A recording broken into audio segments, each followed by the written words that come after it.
David Sancho, bienvenido a una Yancon. Muchas gracias, amigo. Oye, gracias por la paciencia, que sé que no lo he puesto Qué fácil va, por temas de logísticas y horarios y eso, pero te lo agradezco mucho. Me hace mucha ilusión estar aquí, tío. Y a mí también, hombre. Gracias. ¿Cómo te presentarías para quien no te conozca? Pues siempre digo las mismas tonterías. Pues intento de músico lo más completo posible e hincha del Rayo Vallecano. Así me suelo definir. ¿Y en qué proyectos musicales estás metido ahora o proyectos recientes en los que hayas estado? Pues mira, tengo mi proyecto propio, David Sancho, que bueno, pues tengo, a pesar de ser un proyecto jazzístico, de vez en cuando tengo algún concierto, ¿no? Entonces, bueno, pues ahí con mi nuevo disco, Mind in Progress, ahí estoy girando un poco. Luego el proyecto que lidera mi mujer, Marta Mansilla, y que compongo yo con ella los temas, MM Project. Y luego, bueno, como sideman con un montonazo de bandas diferentes, pues de diferentes estéticas. Bastante flamenco, jazz flamenco, Juanfe Pérez, Trinidad Jiménez, Antonio Lizana, María Toro, Rosario la Tremendita, y luego, bueno, pues otros proyectos artísticos pues quizás más cercanos al jazz o al pop también. Grabé un homenaje a Paul McCartney con Edu Molina, un poco de todo. Soy ahí un culete inquieto. Sí. Cuéntame un poco acerca de tu proyecto personal, un poquito más en detalle. Bueno, mi proyecto personal depende de qué disco. Como he hecho 4, pues en cada uno de ellos he intentado hacer como una cosa diferente. Yo creo que el tercer y el cuarto disco ya tienen más cosas en común. El primero fue un disco a piano solo, porque surgió de la necesidad de intentar tocar el piano más tiempo. Pero cuando yo llegué a Madrid, yo estudié música moderna, estudié fuera, estudié en Rotterdam. Y a la vuelta, pues empecé a tocar con mucha gente, un montón de proyectos, pues con Michel Olivera, con Miran La 13, con Ariel Brínguez. Pero en todos los proyectos, que no tengo nada en contra, al revés, se lo agradezco muchísimo. Iba con una función de teclista, pues porque conocía pues quizás más sonidos, siempre me han gustado también mucho los sintes, los cacharros, estas cosas. Pero claro, yo soy pianista clásico de formación. Claro. Entonces, claro, en el primer disco pues lo que quise es plasmar como mi mundo interior dentro de un piano de cola, ¿no? En el segundo hice todo lo contrario. Me pilló en pandemia, necesitaba no aburrirme en casa y pues todos los sintes que tuve en casa los usé para hacer un disco básicamente de electrónica, setentera, ochentera, algo así. Y ya el tercer disco ha sido un disco a trío y este último disco es un disco fundamentalmente a trío, pero con muchas colaboraciones a quinteto, con flauta y con violín. Sí. Y luego con un par de temas también con rapero, con Artes, un muy buen amigo mío. Sí. Entonces, bueno, conocemos. Sí. Aquí cerquita sí, tiene claro. Sede, sí. Así que bueno, como que todas mis influencias que son el jazz, la música clásica, el rock sinfónico, el hip hop, por supuesto, pues yo creo que puede que sea como mi disco un poco más ambicioso porque he intentado plasmarlo todo eso en este último disco, en Mind in Progress. Y bueno, pues en ello estamos, en la lucha. Qué bueno. ¿Cuál es tu primer recuerdo musical? Pues, mira, no sé si es un recuerdo inventado, porque lo he visto en VHS, luego grabado por mis padres y eso, pero parece ser que a mí siempre me ha gustado la música especialmente. O sea, esto es información, no es opinión.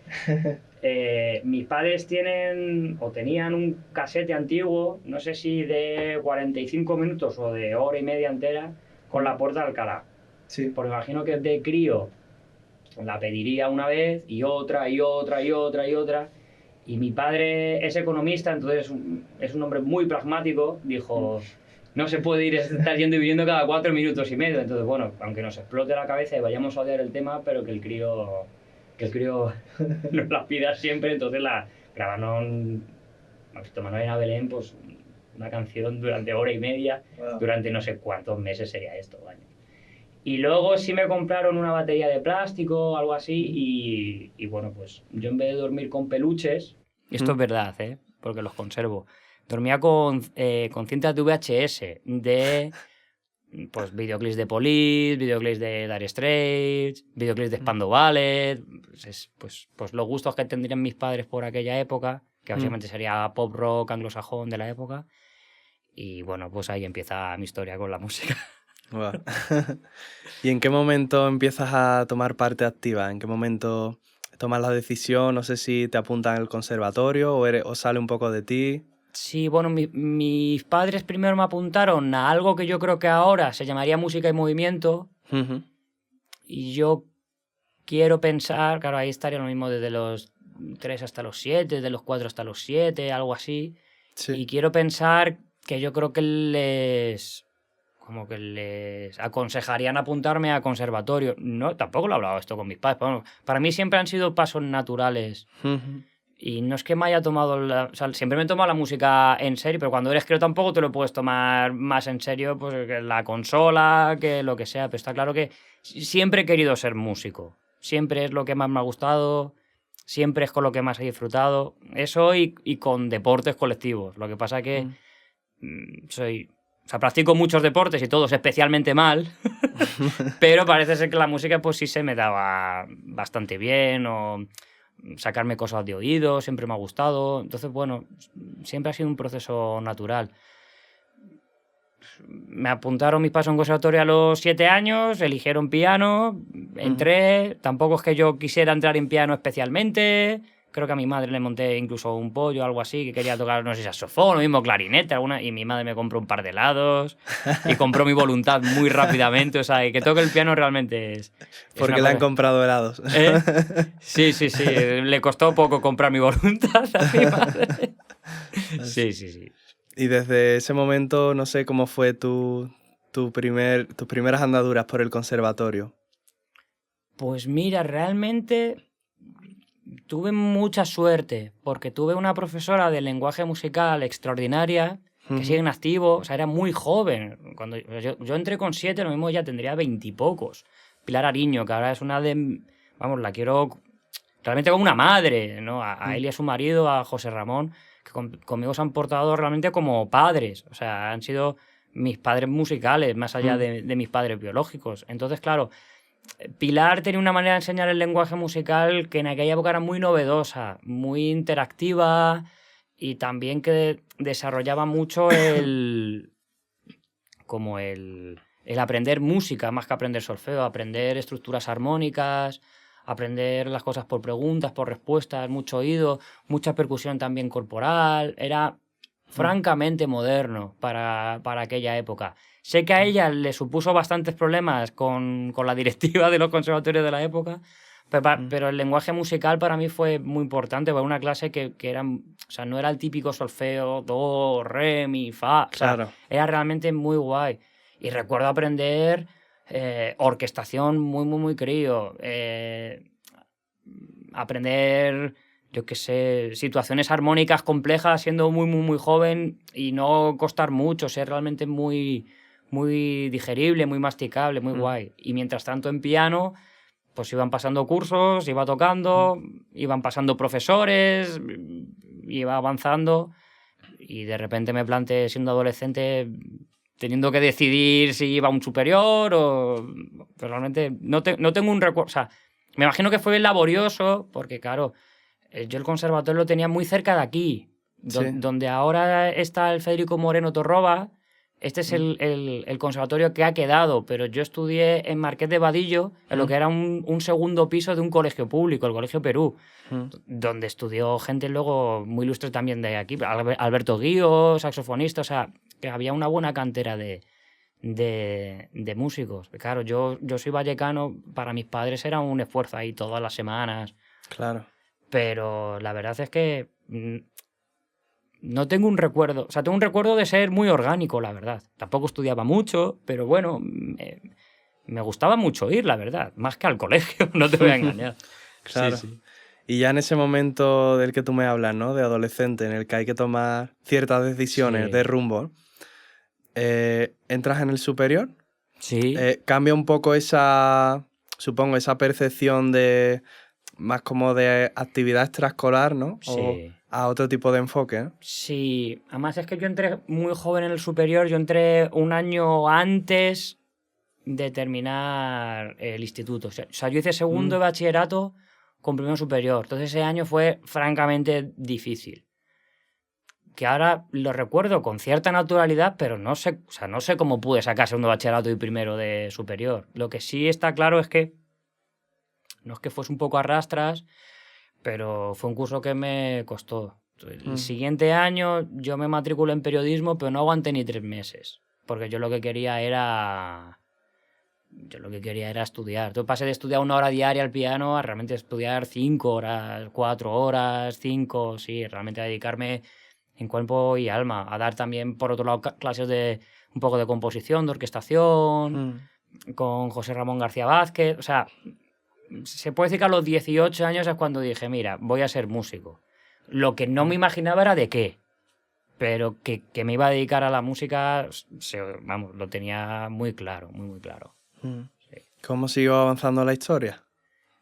Pues mira, algo que me da bastante pudor reconocer, pero bueno, es que es lo que hay. Yo estuve compaginando mis 2 últimos años de pianismo clásico, los compaginé con dirección de orquesta. Sí. Entré en dirección de orquesta, se me daba creo que mal, creo que bastante mal, pero bueno, voy a ser generoso diciendo que creo que mi profesora de dirección de orquesta tampoco era especialmente buena. No voy a decir su nombre, tampoco va a saber de mí. Llevará jubilada aquí probablemente una temporada. No, o sea, yo creo que no era buena como profesora, como directora, no lo sé. La verdad es que joder, ser directora de orquesta en España también era pionero en esta época, pero bueno, yo creo que no me enganchaba. Y sin embargo el bajo eléctrico me enganchaba, pues tenía un grupito y hacía en el barrio, yo qué sé, pues versiones de Nirvana, de Pearl Jam, Leño, cosas así, o sea, rock así durete. Y yo está claro que a las asignaturas de Atocha, que eran un poco más, ¿cómo decirlo?, más musicales, más de improvisar, ahí es donde sobresalía. Iba con el bajo eléctrico, incluso a clase de improvisación. Cifrado americano no me costaba, pero realmente estaba un poco ahí perdido. De hecho, mi idea en un principio era pues terminas y opositas, que es lo que hace todo el mundo que estudia clásico por norma. Sí. Pero tuve una amiga a la cual he visto hace poco, y siempre se agradeceré, Adriana Gómez Cervera, que ella un año, su cuarto año, ya se fue a Rotterdam a estudiar paralelamente también un cuarto año para poder hacer allí un máster de clásico. Y me dijo, David, ahí hay un superior de jazz. Y no te voy a engañar, planteaba hacerlo con el bajo eléctrico. O sea, no sabía no sabía si iba a ser pianista, bajista, que no tenía ni idea. Hombre, se supone que con el piano iba mucho más sobrado técnicamente, pero que no tenía realmente mucha idea.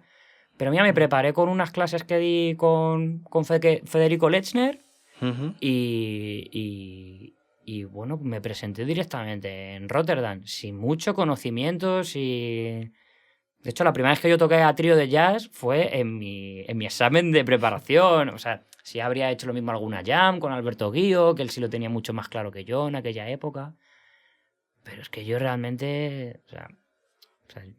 no tenía mucho conocimiento jazzístico. O sea, pues sí tenía cultura popular, ¿no? Sí, quién era Parker, quién era Monk, quién era Pat Metheny, Bill Evans, pero yo lo que escuchaba era King Crimson y Yes, o sea, no tenía King Crimson Yes y luego pues, lo que tocaba era pues barbaridades con el piano, eso sí es cierto. Sonata de Chopin, sonata de Bartók, estudio de Chopin, Bach, Beethoven, o sea, eso sí estaba en dedos, claro, iba volando, claro, pero sin planteármelo tampoco especialmente. Vamos para adelante y a ver qué pasa. Oye, y entré y ahí cambió mi vida. Qué bueno. Ahí cambió mi vida. Me fui a estudiar a Rotterdam y ahí me saqué el título superior de jazz y estuve 4 años viviendo allí y ahí me empapé básicamente de casi todo el conocimiento jazzístico que ahora tengo. Y bueno, fueron años... Claro, te vas de casa y te vas de casa a otro país directamente, a hablar otro idioma. Bueno, sobre todo el primer año se adelgacé bastante, estrés, pagar alquileres, comer arroz muchos días a la semana para poderte permitir ir a un concierto.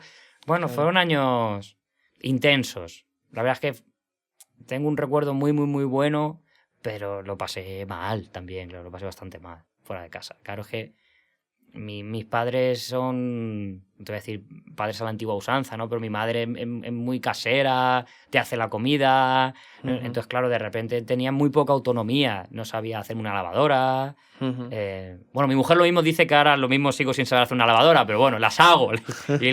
Pero, pues eso, que te vas de casa y realmente, al irte de casa hay que sumarle, pues eso, un idioma diferente, que tuve suerte que era inglés, a pesar de estar en Países Bajos, nunca hablé neerlandés, si no, no hubiese podido irme. El holandés es francamente difícil. Y bueno, pues me saqué una carrera en inglés y jo, pues estupendo, muy, muy orgulloso, ¿no? Realmente de la carrera que más orgulloso estoy, ¿no? De la carrera de moderno.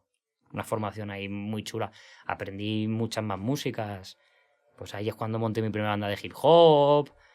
O cuando descubrí de repente un poco la música brasileña, todo tipo de jazz. No me acabé de desvincular con el clásico, de vez en cuando preparaba alguna cosita. Y yo creo que fue una etapa muy intensa de aprendizaje. La verdad es que probablemente la más intensa.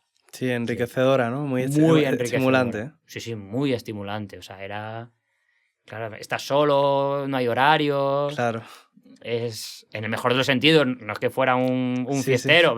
Sí. Siempre se ha ido o sea, sí, se han hecho fiestas, pero vamos, que siempre he sido un tipo, para empezar, que siempre me ha gustado más la mañana que la noche, entonces, bueno, no me he metido en grandes líos, ¿sabes? ¿Y cuando terminas el superior allí, vuelves a España? Volví directamente a Madrid. Echaba mucho de menos el sol, fíjate. Claro. Pero, o sea, literalmente. O sea, los inviernos en el norte de Europa son muy duros y se pasa mucho frío, llueve mucho. Si tienes un horario de comer a una hora española, hay un par de meses al año que comes de noche ya. O sea, comer a las 3, la pieza de fruta ya es de noche. Sí. Joder. Mucho viento, mucha niebla, o sea, el sol, no ver el sol, porque un frío con sol es bastante más... Claro, llevadero, sí. Llevadero, porque el frío es frío, pero si es con sol te dan ganas de vivir. Y bueno, la verdad es que sí, echaba de menos volver a casa. Y la verdad es que estudié 4 años allí encantado, pero volví también encantado. O sea, tenía muchas ganas de volver a estar con mis padres, con mi hermana, con mi familia, con la novia de aquellas que tenía. O sea, volví con ganas, la verdad.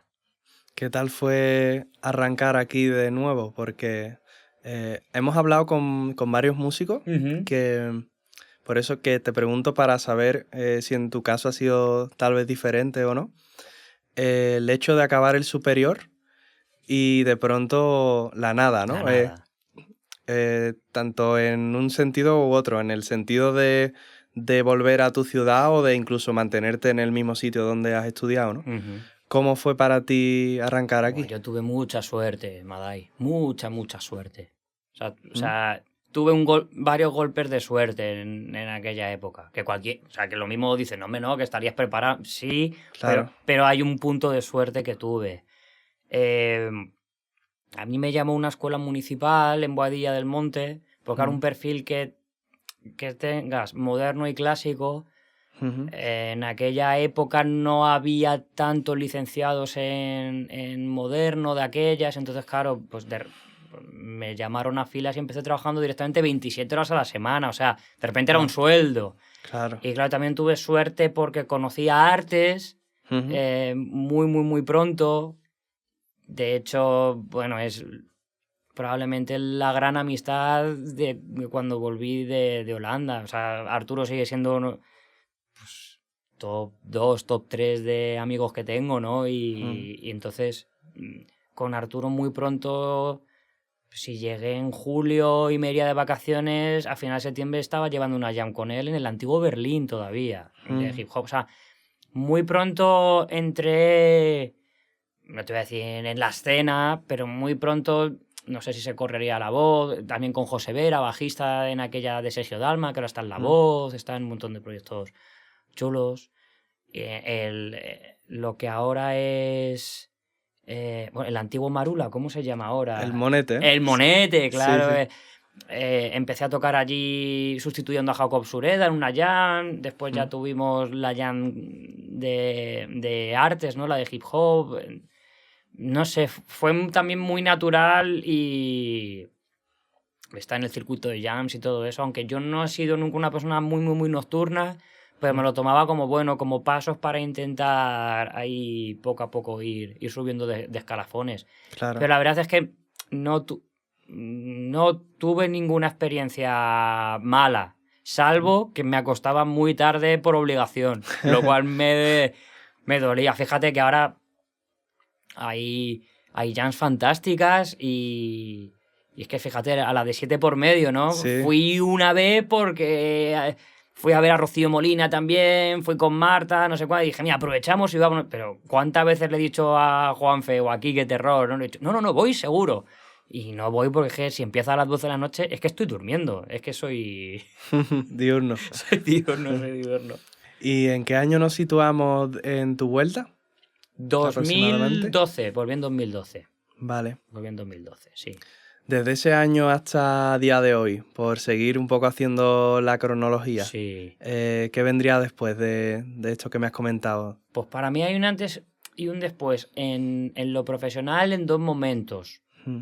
Pero los 2 momentos creo que coinciden en el tiempo, que es cuando empiezo a salir con Marta, ¿vale?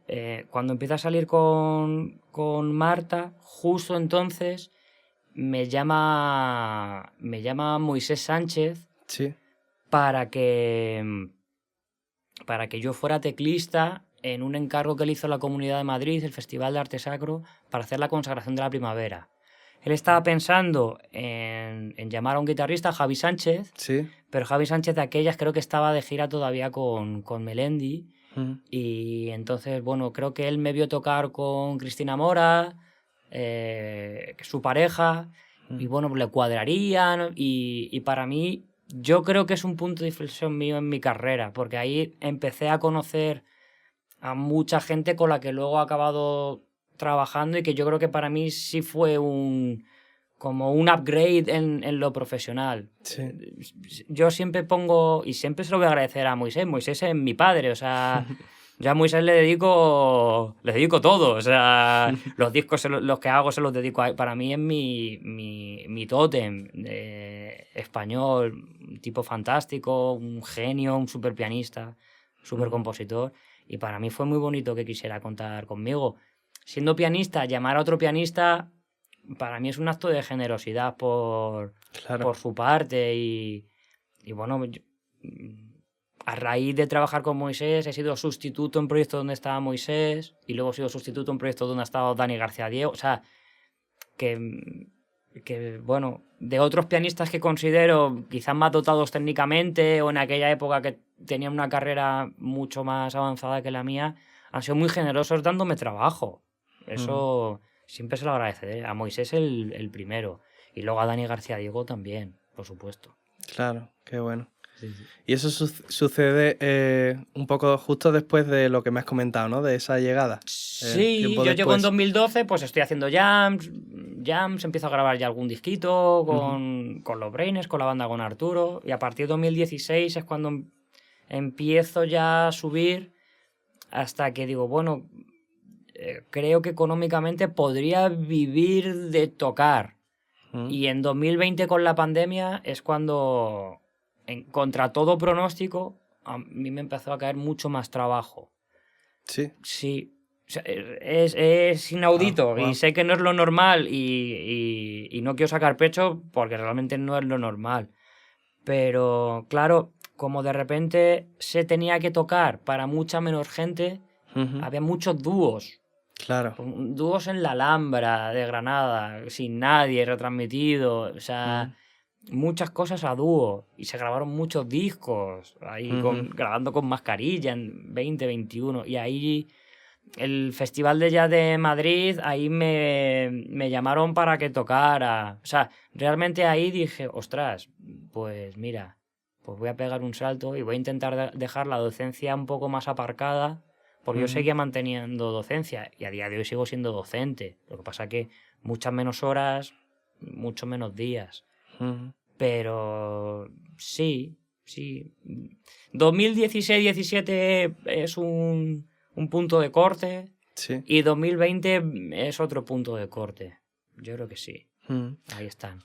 ¿Qué ha pasado estos últimos años desde ese momento? Pues mira que he tenido el proyecto mío propio, lo he visto crecer un poquito. Bueno, un poquito, bastante. De no tocar nada a tocar poco, joder, hay diferencia. No, es broma, o sea, mi proyecto sí ha crecido y mi proyecto en común con Marta también ha crecido mucho. Y sobre todo que estoy en muchos proyectos. A veces me estreso un poco porque son demasiados, pero realmente son proyectos todos fantásticos. O sea, es que... Joder, es que no te puedo decir un proyecto en el que no esté muy, muy a gusto. O sea, para Antonio Lizana, pues macho, es que es de locos. Juanfe, es que es de loco. María Toro, es que María es mi hermana. Me ha dado también María muchísimas oportunidades laborales. Roseo la Tremendita, yo qué sé, ¿no? Alur, si es que esto es un no parar. O sea, me lo paso pipa y bueno, hacen que puedas subsistir tocando mi instrumento, que la verdad es que cuando era crío no me lo planteaba, que se podía vivir dando conciertos. Claro. Y mis padres tampoco se lo plantean. Pero bueno, mes a mes lo vamos consiguiendo. Claro. ¿Cuál es tu relación con el estudio de tu instrumento a día de hoy? Buena pregunta, tío. Cada vez me llevo mejor con el piano, sí. Estudio mucho menos de lo que me gustaría, pero soy mucho más feliz cuando estudio ahora. Porque, bueno, pues porque no es que dé por perdida la batalla, pero claro, cuando tú eres estudiante, dedicas un número de horas y ese número de horas están dedicadas a X aspectos, pero cuando eres profesional, tu número de horas baja porque estás viajando o estás tocando y necesariamente dejas de estudiar por placer, porque lo que estás haciendo es preparar repertorios o preparar conciertos o preparar encargos, preparar lo que sea.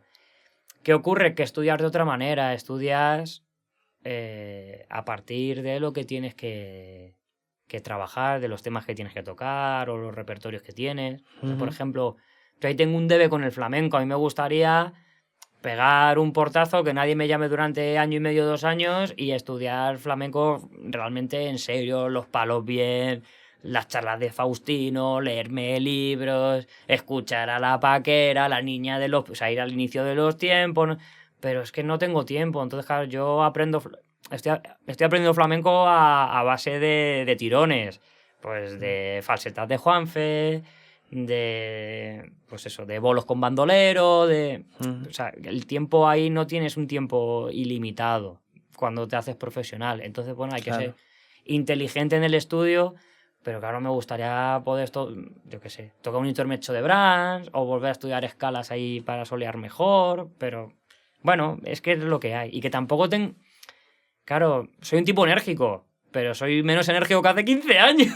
Entonces, claro, ahora si tengo 2 horas libres, pues prefiero ver una peli también, o estar con Marta, o ir a un concierto, o ver al Rayo, o ir al gimnasio, no sé, claro. También un amigo mío me dijo una vez que para un artista el descanso es tan importante como la vida productiva, porque si no tampoco estás fresco. Entonces, bueno, pues me lo intento aplicar, pero sí es cierto que estoy enmarronado en muchas cosas por gusto, o sea, porque me gusta mucho el oficio, sí. Claro. Me gustaría que me contaras alguna anécdota que te haya pasado en cualquier contexto musical. Tocando, grabando...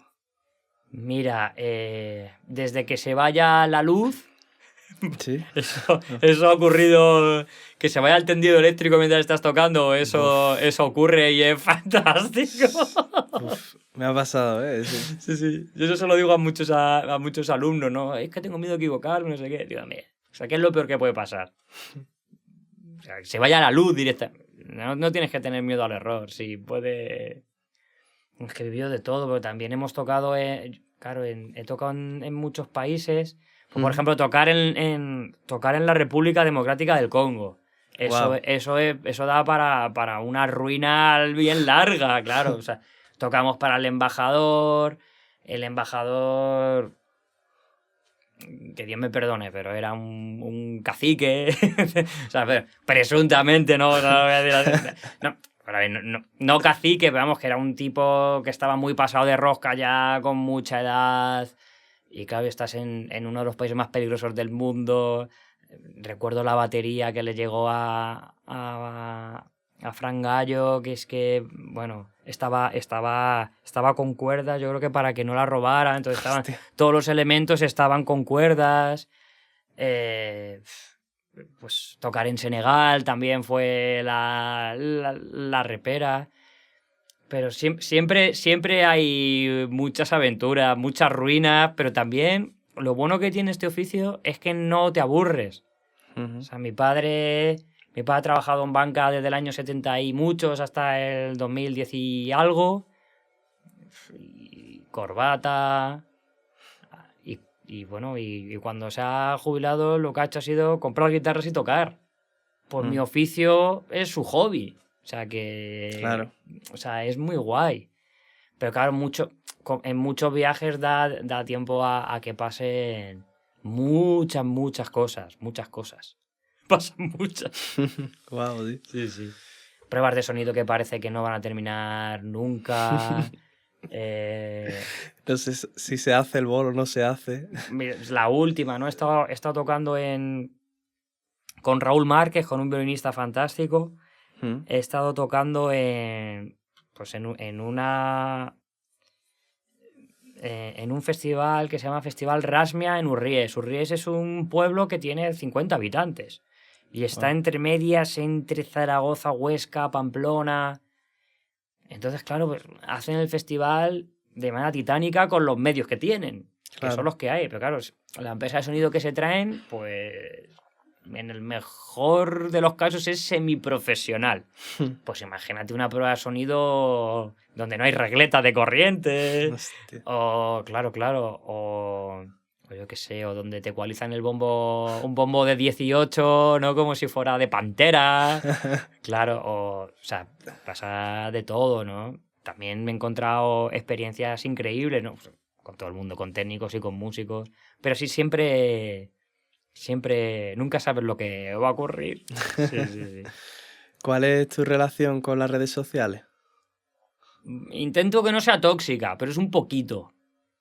Y tengo muchas conversaciones con mi mujer al respecto, con Marta. Me temo que son necesarias. A mí personalmente no me gustan. Cuando digo no me gusta es...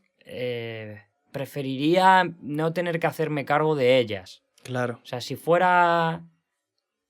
pegase un pelotazo en este negocio y me lo pudiera permitir, pagaría a alguien que las llevara o no las tendría. O sea, oye, que una vez que las tengo las uso guay y contento, bien. Pero no me gusta especialmente porque creo que representan también un poco... No lo peor de la sociedad de consumo que vivimos, pero me parece un poco que es un desarrollo un poco atroz, un poco del... ¿Cómo decirlo? Como de una mezcla entre turbocapitalismo y homenaje al ego todo el rato. Pero al final ese ego que tenemos lo que demuestra muchas veces también es que somos vulnerables, ¿no? Claro, yo veo a pianistas que son amigos y si les veo que tienen muchos conciertos, lo siento, me da envidia. Este cabrón, no sé qué, tocando con estará con... Y ellos pensarán lo mismo de mí, ¿no? Entonces, Lo que sí he hecho ha sido limitarme mi presencia en redes sociales por obligación con el teléfono. Entonces, si paso más de 45 minutos se avisa, pero hay veces que sí tengo que hacer un post o que tardo más tiempo, entonces pues ahí pues sí puedo pasar de repente un día más tiempo. Pero la verdad es que soy feliz usándolo a diario, pero poco tiempo. Y lo que sí me mando son muchas tonterías. Las redes sociales me gusta para ver estupideces. Para ver, pues yo qué sé, pues yo qué sé, Bon Jovi, pero con la voz de Chiquito a la calzada. Sí. O sea, eso me gusta mucho, ¿no? Pero, claro, sé que es un vehículo de comunicación que es el que nos queda porque estamos completamente desamparados los músicos. O sea, un porcentaje altísimo no tenemos ningún tipo de representación, ni management, ni booker, ni nada. Entonces tenemos que vendernos como sea. O sea, claro. O sea, lo que voy, que no somos víctimas. Que somos víctimas, perdón. No somos culpables. Pero me da un poco de bajona. Y quizás que me estoy haciendo viejo.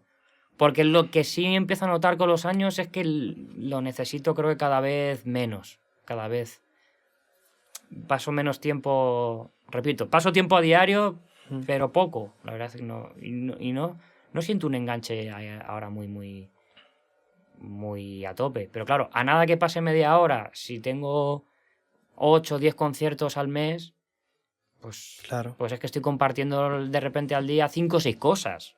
Entonces, claro, parece que soy muy activo, pero prometo que no lo soy tanto. Me gusta más el ajedrez online que el Instagram, pero sí, lo uso a diario, la verdad es que sí. ¿Por qué decidiste ser músico? Pues porque es lo que más me gusta, o sea, es con lo que más disfruto y no sé, creo que soy una persona que se le dan muy mal muchas cosas manuales, en general casi todas, o de psicomotricidad no soy especialmente bueno, ni en deportes, pero la música no sé por qué, se me da bien y siempre me ha gustado muchísimo. O sea, consumo mucha música, es que es lo que más me gusta. Es que me encanta, o sea, es que me encanta tocar, tío. Me encanta grabar. Y, por ejemplo, ahora, ¿no? He tenido que aprender a hacer unos arreglos de cuerda para un encargo que me han hecho de un homenaje a Donny Hathaway y nunca he escrito para cuerda. Entonces estaba ahí 2 meses ahí, a tope ahí, que si arcos, que si tal, el trémolo, no sé, es que me encanta la música. Y si no, sale una caja de ritmos y no sé qué. Y si no, aquí quiero aprender a tocar la batería. O sea, es que siempre va a haber algo. Y si no, quiero componer una letra. O sea, la música me parece que sigue siendo inabarcable todavía. Claro. Y me gusta mucho, tío, me engancha, se me pasan las horas. Me encanta mi trabajo, la verdad es que no encuentro un trabajo mejor. ¿Cómo gestionas la incertidumbre que supone dedicarse a la música profesionalmente?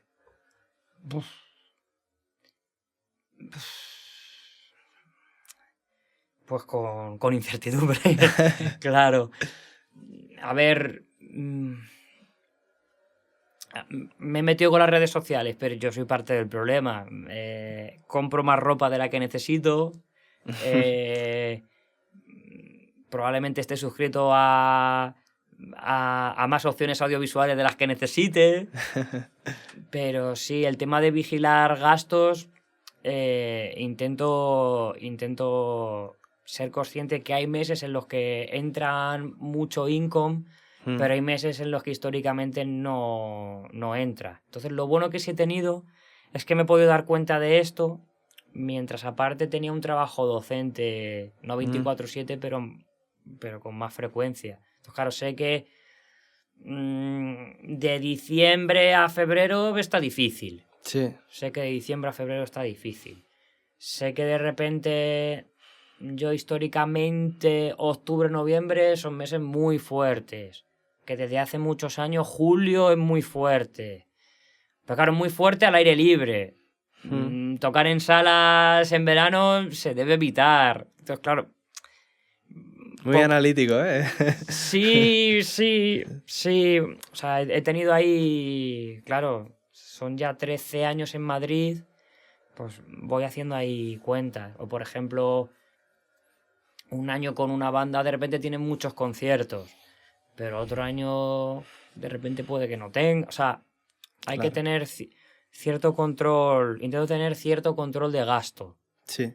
Sí, lo que pasa que, bueno, también he llegado a un punto en mi vida en el que me he dado cuenta de que va a ser imposible hacerte rico en este oficio.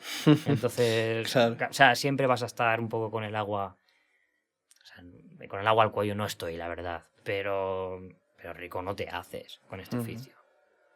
O sea, en este negocio sí te puedes hacer rico, pero en este oficio va a ser un poco... O sea, tienes que estar en otro lado del pastel. Pero bueno, intento hacerme como controles de gasto y bueno, este año sí he ahorrado. Claro, en los últimos 2 años he tenido muchos gastos. Porque me he tenido que comprar un coche nuevo y porque he grabado 2 discos, uno mío y el de Marta. Entonces, claro, son muchos gastos de repente. Y asumirlos, de repente tienes que hacer muchos conciertos, pero no acabas de ahorrar. Entonces, bueno, luego también tuve mala suerte, toqué en un festival y me robaron. Entonces, claro, me robaron instrumentos musicales. Los tuve que comprar de un día para otro. De repente fue un desembolso económico de mucho dinero. Pues ahí también aprendes, mira, pues lo mismo, estas zapatillas que no necesitaba, no me las debería haber comprado. Ni estas, ni las que me compré el mes pasado. O sea, que por ejemplo, sí he comprado más ropa de la que debería. Me gusta mucho la ropa, pero más allá por moral, porque me cargo el plan, bueno, no me la cargo yo, pero vamos, que hay que tener cierto cuidado con ciertos gastos, también porque, bueno, porque hay que ahorrar también un poquillo, porque no sabes cuándo de repente pasa no algo tocas así. tanto, o pasa cualquier cosa, ¿no? O de repente te quieres ir a un local y tienes que pagarlo, o cuando, yo qué sé, un año tienen menos alumnos y tienen menos entrada de dinero. Pero bueno, lo que sí me intento hacer son planes mensuales. O sea, un poco de intentar esta pasta ahorrada. Pero bueno, la verdad es que 2025 sí está siendo para mí un año de ahorro.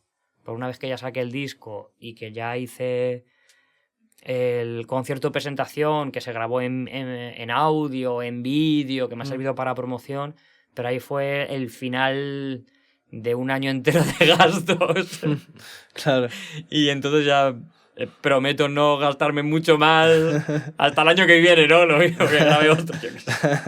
No, pero bueno, este año es año de ahorro, me lo tomo como año de ahorro, sí. ¿Qué aspectos de la vida de un músico crees que se ven diferentes desde fuera? Cosas que para nosotros sean normales o formen parte de nuestra cotidianidad, pero que desde fuera se tenga otra percepción. Bueno, para nosotros lo cotidiano es estar cansados viajando. Y todo el mundo te dice, ¡qué bien que viajas! No es bien. O sea, la gente piensa... Claro, la gente yo creo confunde vacaciones, ¿no? Turismo con... No me voy de turismo a este país. O sea, puede que tenga una tarde libre y sí visite algo.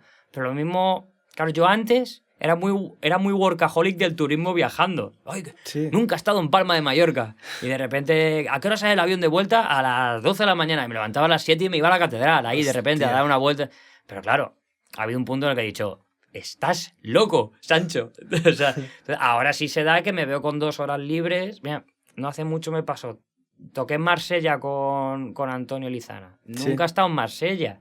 Y el hotel estaba en el centro de Marsella. Y tenía 2 horas libres y me acosté. O sea, me acosté porque estaba cansado. O sea, pues he estado en Marsella y no lo he visto. Pues lo siento, pero claro, pero me tengo que perdonar. Es que no voy de turismo, voy... Claro, no es fácil. Pero sí, lo de viajar, eso que te dice, no, por lo menos viajas. Pero... no es divertido coger 2 escalas para llegar a este lugar y luego empezar a trabajar, claro. Cuando llegas es cuando las pruebas, te acuestas tarde, muchas veces te levantas pronto, porque el avión más barato siempre es el primero. Y que hay un punto de que ya tienes... o descansas, como que ya que la cabeza no te da... Si has dormido muy poco, por ejemplo, y has tenido un concierto... Imagínate. O sea, que intento aprovechar... He hecho giras por Latinoamérica. he tocado en Chile, en Uruguay, en Argentina, en El Salvador, en Honduras, me encantó, en Bolivia. O sea, entonces, claro, intentas aprovechar lo más posible. Pero realmente tienes un jet lag de 8 horas, llevas de repente 5 aviones en 15 días. La espalda me ha empezado a doler mucho en los últimos años, pues me he tenido que apuntar al gimnasio, para las lumbares, peso muerto, no sé qué. Claro, es que realmente... ahora, por ejemplo, para que te hagas una idea, me tomo el deporte tan en serio como mi oficio. O sea, yo tengo que ir al gimnasio 2 días a la semana para poder estar montado en un coche 7 horas un día y al otro 5, para poder estar sentado en el piano mucho tiempo. Claro, pues es lo que hay. Sí. Es lo que hay. ¿Cuál es el mejor consejo que te han dado? Improvisa en la vida, ya verás. Me lo puso mi profesora Pilar Ariño en un libro que me regaló de piano complementario, algo así, y me puso una nota que decía, improvisa en la vida y ya verás. Qué bueno, ¿eh?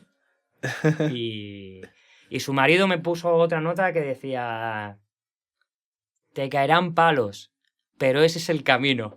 Sí, sí. Esa también, también es importante. Sí, sí, sí. Qué sí, bueno. Sí. ¿Alguna vez has pensado en dejar la música profesionalmente? Bueno, a veces estás hastiado, ¿no? Y cansado. Claro. Pero yo creo que en mi caso es por una crisis de la mediana edad como tendrá todo el mundo en un mundo que, a pesar de que estamos dentro del primer mundo, ves que es francamente mejorable, ¿no? No sé, desde que llegué aquí a España con 25 años, pues siempre vas ahí pensando en un peldañito más, poder tocar un poco más, poder cobrar un poco más, poder tocar mejor, poder cobrar mejor. Y claro, entonces siempre intentas mejorar, ¿no? Claro. Pero sí es cierto que en los últimos 2 años recuerdo yo gritarle a mi mujer y decirle, pero yo ¿cuánto voy a ahorrar? ¿No? Y yo qué sé, pues está claro que en mi caso he elegido dentro de la música un camino que genera mucha satisfacción, pues porque tocas un repertorio tuyo, porque eres dueño de tus propias decisiones muchas veces. Pero sí es cierto que muchas veces toco una música minoritaria. Entonces, claro, si no hay una financiación pública, realmente la realidad es que económicamente es muy poco viable muchas veces. Va a ser muy difícil que yo pueda tener una discográfica detrás con mi proyecto. Y bueno, pues a veces te lo planteas. Digo, pues mira, pues lo mismo es mejor, que muchos compañeros míos lo han hecho. Pues mira, mejor clase si estoy tranquilo. O yo qué sé, un amigo mío, ¿no? Decía que hay artistas que dicen mi obra, ¿no? Y otros que dicen mi coche. ¿No? Esto es de Mauricio, ¿no? Y bueno, pues yo intento ahí mantenerme en un ten con ten. Pero sí, yo valoro mucho gente que es capaz de pasarlo mal económicamente, pero no negocian su arte, sus discos, yo eso lo valoro muchísimo. Gente que, pues eso, que no se compra unas zapatillas en año, no, y eso, dentro del jazz hay mucha gente que funciona así. Y luego pues también tengo mucha envidia pues a gente que hace giras increíbles, ¿no? Pues yo qué sé, pues con artistazos, ¿no? Alejandro Sanz o con los que sea, ¿no? Quizá ahí yo tengo un poco de envidia porque no lo he vivido, ¿no? Como experiencia vital, ¿no? Tocar para mucha gente por norma durante X semanas, X meses. Pero plantearme dejarlo, yo creo que no. Y cuando me lo he planteado, realmente lo que necesitaba era descansar. Descansar 2 semanas y yo vuelvo ya. Quiero hacer un disco con raperos. O sea, si es que soy un bicho, no paro. ¿Qué le dirías al David que empezó en la música? Ay, pues no sé. Mira, le diría, esfuérzate lo mismo, pero no sufras tanto, máquina. que no es tan importante. O sea, mira, yo tengo un dicho que es, pues igual que tú vas a... O sea, no quiero... O sea, no quiero, o sea, es una broma lo que voy a decir, Sí. ¿no? Pero igual que cuando tú vas a Alcohólicos Anónimos y dices, tú siempre vas a ser alcohólico, ¿no? Yo siempre digo, yo es que del pianismo clásico no se sale. Se puede intentar, pero entonces, claro, la perfección técnica, Sí, el tempo perfecto, la dicción, no sé qué, es algo que me ha hecho ser consciente de muchos de mis errores y mejorarlos, pero también me ha supuesto muchos complejos, absurdos. Entonces, bueno, pues esfuérzate lo mismo, pero puedes pasártelo un poco mejor o sufrir un poco menos. Eso es lo que yo... Lo que le diría realmente a todo el mundo. Esfuérzate lo más posible, pero disfruta sobre todo del camino. Claro. Disfrutar del proceso. Ya saldrá. Y si no sale, pues saldrá de otra manera. Pero sí, he pasado muchas horas haciendo pasajes muy difíciles y pasándolo mal y sufriendo. Y bueno, pues claro, es que cuando te dedicas a un instrumento musical tanto tiempo, o sea, imagino que con la batería pasará algo también muy, muy, muy parecido. Además que es un instrumento muy físico la batería, o sea que de repente te lesionas, claro, yo me he lesionado. Sí. Yo he tenido codo de tenista. Es que te lesionas, claro, o sea, es un deporte de alto nivel. 4 o 5 horas al día durante X tiempo, la espalda, el culo, el no sé qué, la muñeca. Entonces, bueno, también, si tú mentalmente estás un poco más sereno, estoy seguro que me hubiese evitado muchos dolores de haber estado más tranquilo, de haberlo llevado así un poco con más tranquilidad. Pero sí, yo tengo una mentalidad obrera en ese sentido de trabajo. Ética de trabajo, ¿no? Sí. No solamente en aprenderte los repertorios cuando tocas, sino en ser buen compañero, en ser puntual, en no dar problemas, pues eso, ser empático. Pero puedes hacer eso y no estar enfadado. Eso es lo que sí, porque yo he sido un poco más cascarrabias de lo que debería. Sí. ¿Cómo crees que se podría trascender eso? Como me dices tú, ¿no? Viniendo de un contexto que te ha marcado un poco esa, no sé, ese, como tú lo llamabas, complejo, ¿no? O esa especie de voz que te está ahí un poco martirizando, ¿no? Cambiarlo es difícil porque el sistema educativo de la música arreglada tiene un margen amplio de mejora. Con esto no voy a decir que haya que dinamitarlo, pero tiene un margen de mejora amplio. Y parte de ese margen de mejora pasa porque también el profesorado... O sea, que yo soy parte del problema, que soy profesor, pero también voy a intentar ser parte de la solución, intentar generar valores en el alumno que no solamente sea la perfección técnica, como si tocar el piano fuera un poco, ¿cómo decirlo? Un ejercicio de gimnasia. Yo muchas veces lo tomo así, ¿no?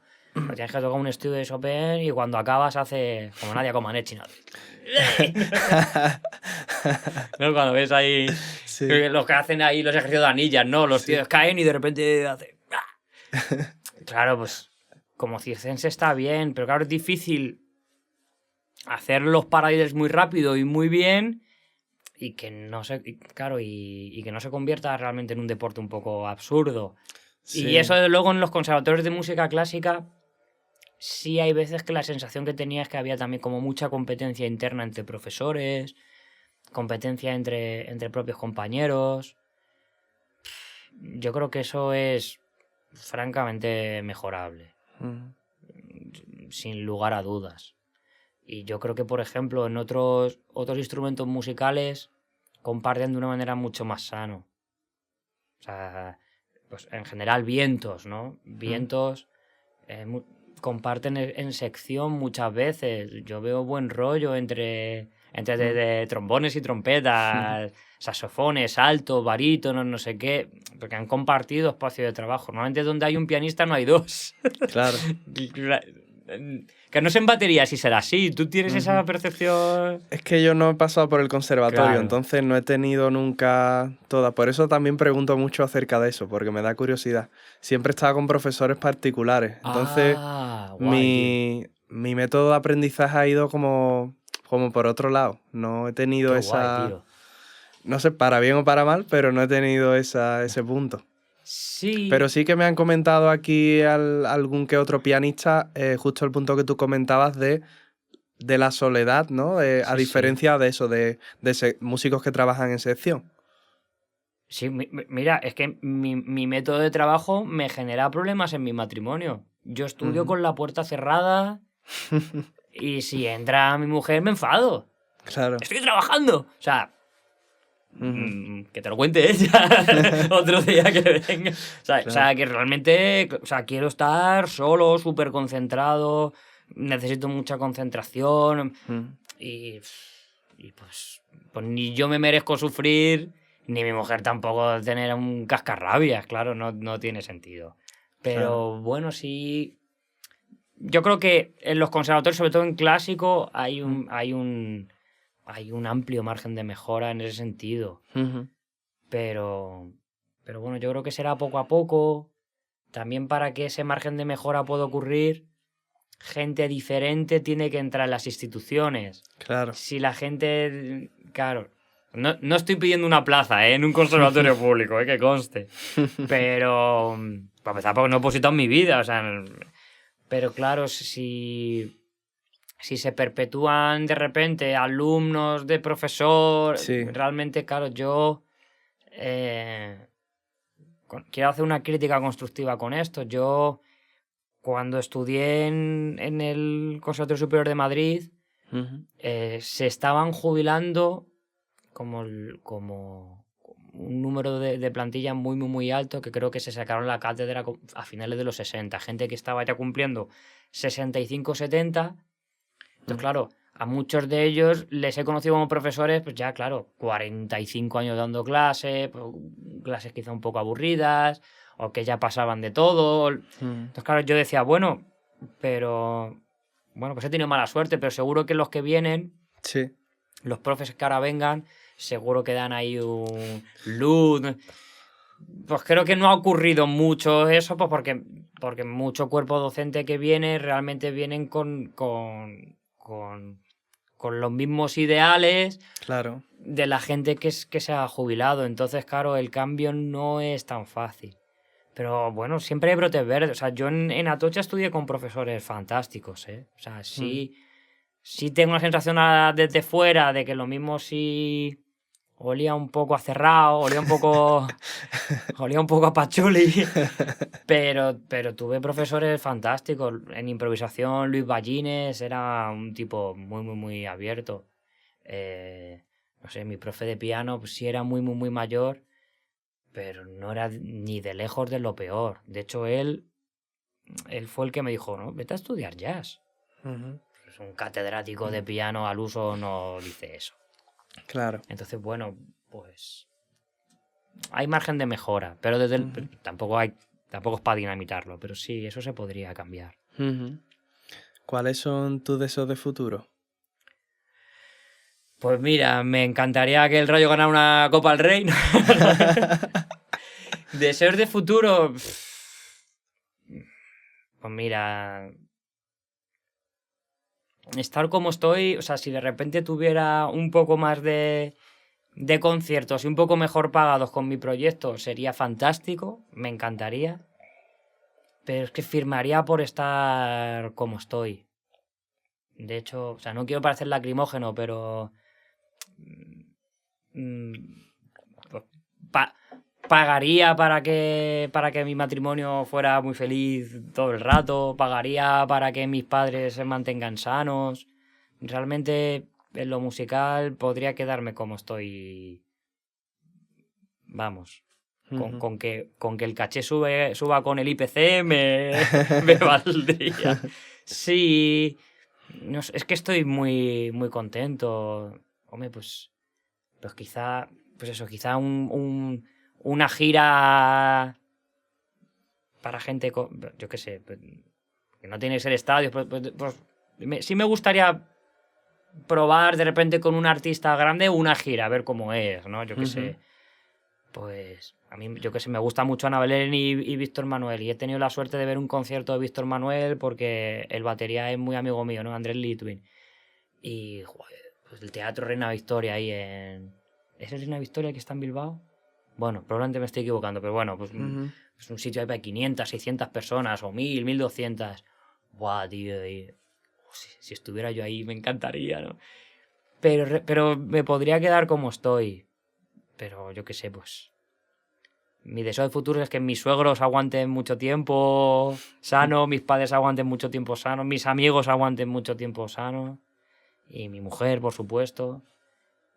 Y que no tenga inundaciones en la casa, que no haya, que no haya problemas mayores.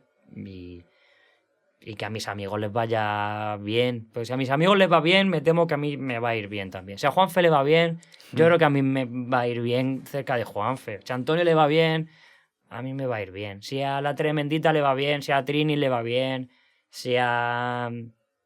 Yo qué sé, si a Marta le va bien, lo normal es que a mí me vaya bien con ellos. Y si a mí me va bien, pues también puedo generar trabajo. Claro. Ahí. ¿Cómo te gustaría ser recordado?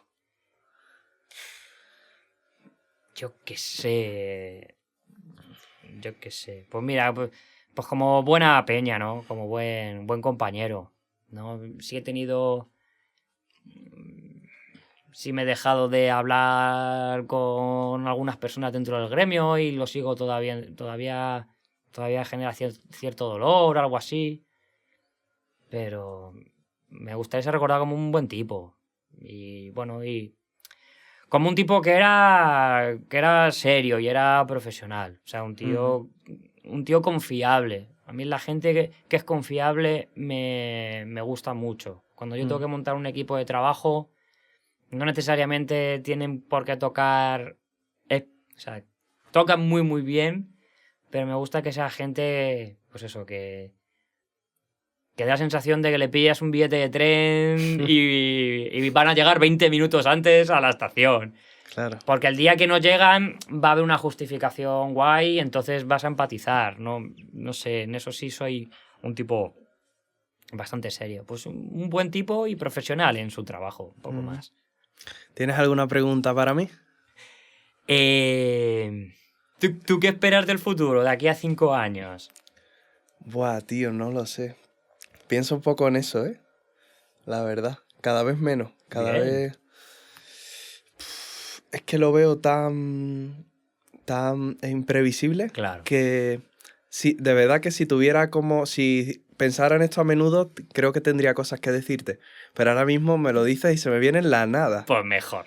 Porque el otro día hice un año aquí, justo. Qué bueno. Y no sé, tío, es que me siento como todo tan inicial en muchos aspectos que en 5 años me parece una eternidad. ¿Sabes? Claro, es que Madrid me imagino que es una ciudad muy intensa, sobre todo al principio, ¿no? Muchos estímulos, mucha gente. Sí, yo tenía esa sensación el primer año en Madrid. Claro. Ahí Es que... demasiadas cosas. Claro, sí. No sé, que veo que pueden pasar tantas cosas en una dirección u otra, de lo que hablábamos, ¿no? Diferentes cosas en las que te puedas centrar como músico. Etapas donde estés dando más clases, Claro. etapas donde estés tocando más con X personas. Entonces, como veo tantas cosas posibles, no tengo como un deseo específico ahora mismo así a medio plazo. Quizás cuando pase un poco el tiempo y me sienta un poco más consolidado, por decirlo de alguna manera, en cosas que a lo mejor ahora están empezando o que llevo poco tiempo, quizás ahí puedo tener un poco de perspectiva, pero no sé, creo que nuestra profesión al final es tan cambiante que no... Ni siquiera me estimula a pensar Me gustaría estar en este sitio mucho tiempo, ¿sabes? No me motiva, la verdad. Yeah. Bueno. Así que no sé, hablaremos dentro de 5 años. Claro que sí. Imagínate, dentro de 5 años yo de repente toco la batería. La verdad que de haber nacido hoy, probablemente hubiese sido baterista, no hubiese sido pianista. Sí. Sí, hubiese tenido... Sí, te dolería más la espalda, ¿eh? Y sobre todo si imito a este señor, claro, que está el pobre hombre destrozado.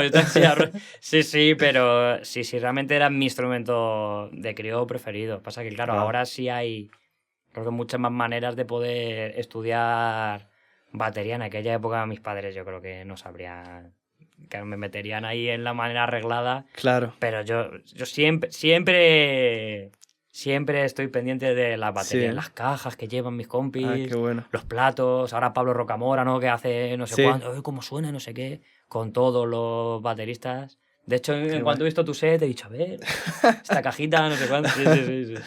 Me gusta mucho la batería. Es lo que más me gusta.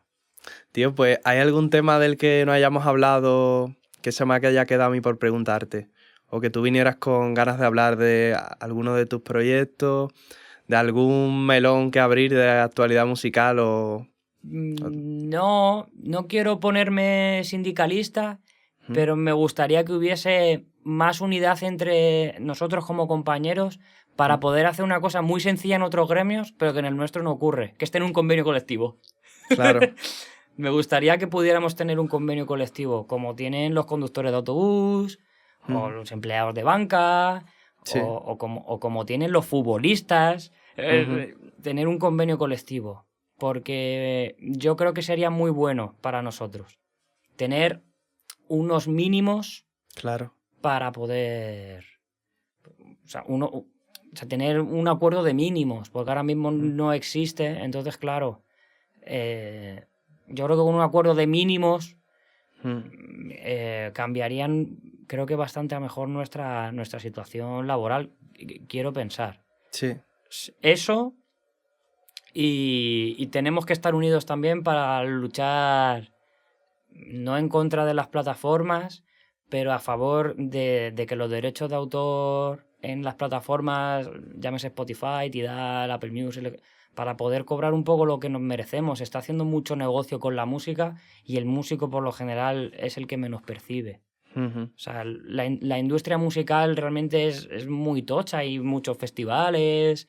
O sea, es un tejido económico de la leche. Pero la sensación que tengo es que todo el mundo se lucra más en este negocio, excepto el que hace la música. O sea, sí. que no quiero decir que el promotor no se la esté jugando con su patrimonio, o yo qué sé, o la cervecera que sea poniendo dinero, o sea... Pero en este mundo de repente se genera trabajo, pues eso, para promotores, para empresas de sonido, luces, representación, management, sociedades generales de autores, o sea, y sin embargo la sensación que tengo es que el músico, que es el que genera todo esto, es el que menos parte del pastel se lleva. Entonces, con esto no es que yo me quiera hacer millonario yo, que sí quiero, pero quiero que nos hagamos todos millonarios. Eso es. Un convenio colectivo creo que podría ser factible y meter cera. Y si nos tenemos que ir de Spotify, pues vámonos. Pero si es que no ganamos un duro con Spotify. Claro. Fíjate que yo no niego haber sido defensor de esta... Bueno, y consumo. Pasa que, bueno...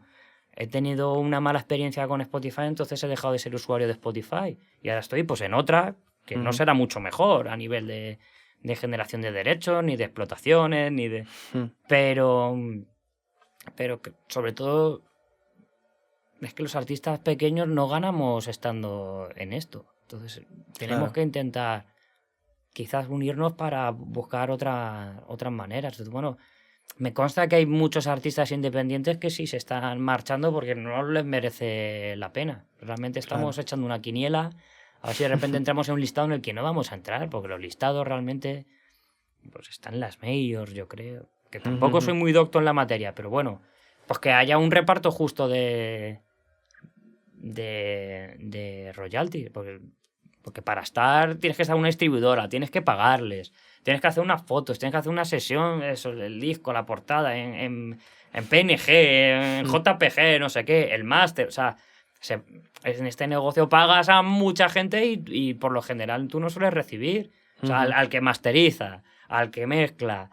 En mi caso, yo, aunque sean amigos, cada vez que grabo un disco pago a mis compañeros, les pago, yo qué sé, 400 pavos, 300, o sea, eso es a fondo perdido, pues ya lo sacaré con bolos, ya veremos, ¿no? O sea, a todo el mundo se le paga, y me consta que lo hacen todos mis compañeros, o sea, lo hace Juanfe. Bueno, Juanfe a veces no me paga en dinero, pero mejor porque me paga en especias, me paga en jamón de Huelva, me paga en mojama, que me gusta más todavía, en lomo, o sea, en queso, o sea... Pero joder, que los que tenemos proyectos independientes tenemos conciencia de clase y pagamos a nuestros compañeros. Pagamos, yo qué sé, a los fotógrafos, pagamos a los que hacen vídeos, pero nosotros no recibimos nada. Y yo creo que hay algo que no está funcionando. Claro. Es lo que creo. Total. David, muchas gracias por venir. A ti, tío. Gracias a ti. El invitado despide el podcast. Pues ¿vale? Tengo que mirar a cámara. Mirando a cámara, da el mensaje, despedida, lo que tú quieras. Oye, pues espero que no haya sido un tostón para vosotros y nada, que sigáis consumiendo muchísima música, que consumáis este podcast que es fantástico. Y que si podáis consumir mucha música, pero también de artistas independientes, que ni somos tan caros ni damos tantos problemas como parece. Así que nada, un placer.